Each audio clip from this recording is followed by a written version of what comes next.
Hey everybody, Joseph Rothschild here, aka MBT, and it is Twitter thread time! Thank you so much for giving me a job in which I'm allowed to make content like this. It really feels like cheating. Anyway, today we're talking about something that I never wanted to ever talk about. I am so sorry for betraying your trust. I have had a severe and continuous lapse in judgment. And made some assertions that were not necessarily true, as the liberal media likes to point out. Up yours, woke moralists. We'll see who cancels who. I have over 1,000 videos on my channel, and even though I usually just release banger after banger after banger after banger after banger after Junior Journey after banger, sometimes I get things wrong. You don't get a catalog of 6 years of content without making a few mistakes, and I have made several. So today, I thought it would be fun for you all to collect some of the worst takes that I have ever produced. Ones that are stupid, ones that are misinformed, ones that are straight up bad, and some that even have yet to be proven, and boy, did you do it. I'm gonna begin with one of mine from about this time last year. I said, what are some of Yu-Gi-Oh's biggest misses in terms of community expectations? I remember hearing how the sky was falling about Hulk for years, and 18 months after its release, it was in 0 top decks. Now, there's a little bit of context missing from this. It had been in top decks, but the things that made it a top player in those top decks had all been banned by that point. This was a very, very short period of time where Hulk was pretty much not represented anywhere, except as an extender if you were interrupted in Dragon Link. You've said a lot of things about how good the water pile deck is, and I don't think it's done literally anything ever. All in all, it's definitely going to be a power player if Diva doesn't die before the Deep Sea support and Eternity Code. For this, that was a monumental misstep on my part. In my defense, Diva will probably end up getting hit, sooner rather than later, maybe for sprite reasons, but for multiple formats, I did think that the new Deep Sea support was going to make a hand-looping water deck extremely powerful. In practice, it turns out that hand looping is not very good in a game where if you leave your opponent with one card, they can still execute their full combo, and half the time you have to go second. The OG Striker 10-minute testing was rough. Man was playing TTC, still won, and then said, I don't think they'll make a meta impact. This is far and away my most embarrassing take. While it definitely excels against linear strategies like Gem Knight, FTK, and Dinos, it's not particularly good against a player who knows how to combat the deck and wants to interact. So that's that. If I had to rate this deck's viability, I'd put it around Magical Musketeers. Oh, that was close. I was close. Come on. Searchers, repeatable removal, Omni negates, summons from deck. All we're lacking is a playable Eldlich. True.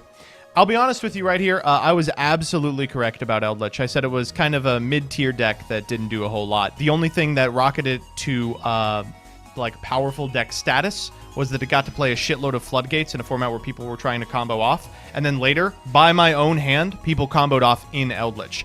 Eldlich has never been the star of an Eldlich deck ever. You said a few threads ago that you wouldn't play Cat Shark and Spot. Whoa. Yeah, you got me. The Stardust Dragon thing. Dragon could be anything. It could be a fucking vanilla 8-star. It could be Scrap Atomic Dragon. It doesn't matter.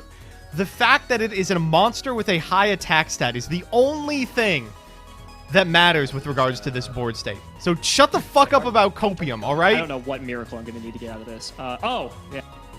No. In my defense, Simo uses the Twin Twister here to destroy the Shadow Imprisoning Mirror, only for Gage to flip up a second Shadow Imprisoning Mirror. So truthfully, it could have been anything. You thought Thunder Dragons were as bad as Metaphys was? Oh, did I actually? Truthfully, it feels like it has a lot of the same problems that Metaphys does. Yeah, that's a rough one. Don't have the clip, but during the signups for one of the ban list tournaments, you said, no shot did I unban Wavering Eyes.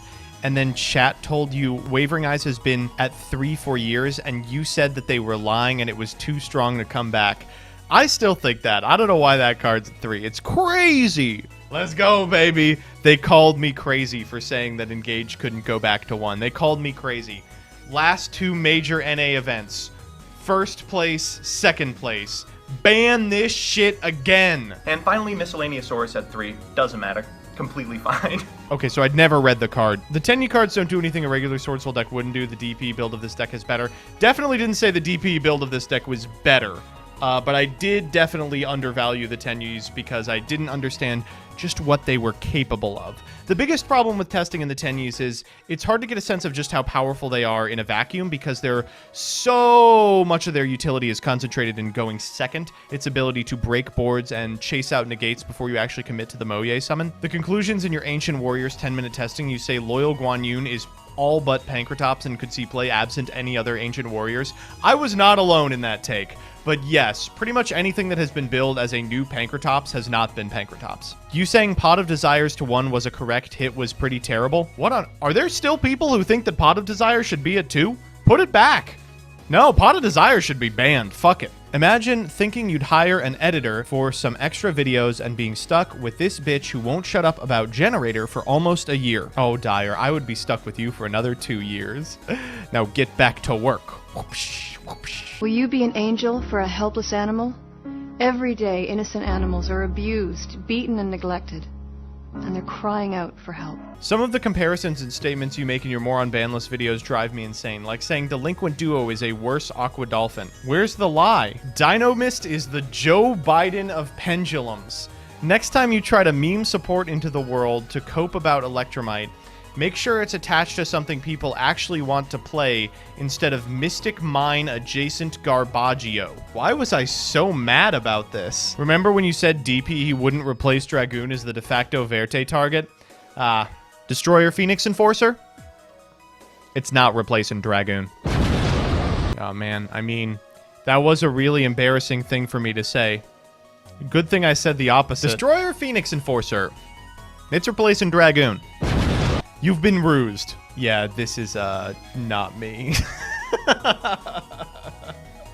I think we can all agree that Change of Heart is ass and has seen almost 0 play since coming off the list, and that it going to 3 wouldn't change that.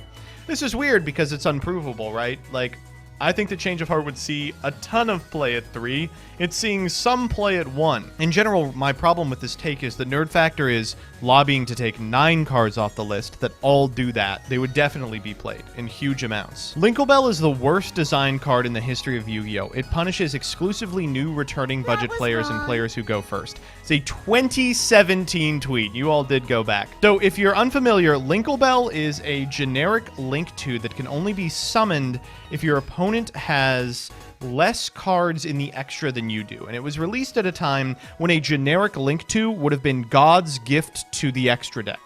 There just wasn't anything like. My argument here is that it was good if you could ensure you were playing against players who had brought an old deck back or could not afford to play 15 random cards in the extra deck despite what their deck was doing. In practice, it didn't do shit. But also in practice, it came to the US a couple of years too late to actually have any impact. There's just not a lot of these. Dire, this one is going to be pretty difficult to do. I don't know. I kind of expected that over 5 years I had just been wrong more often. But all I've learned is that I'm a genius who's never been incorrect, with one exception that you all won't let me forget about. I thought I was your Mrs. BT. Banger tweet, Jillian.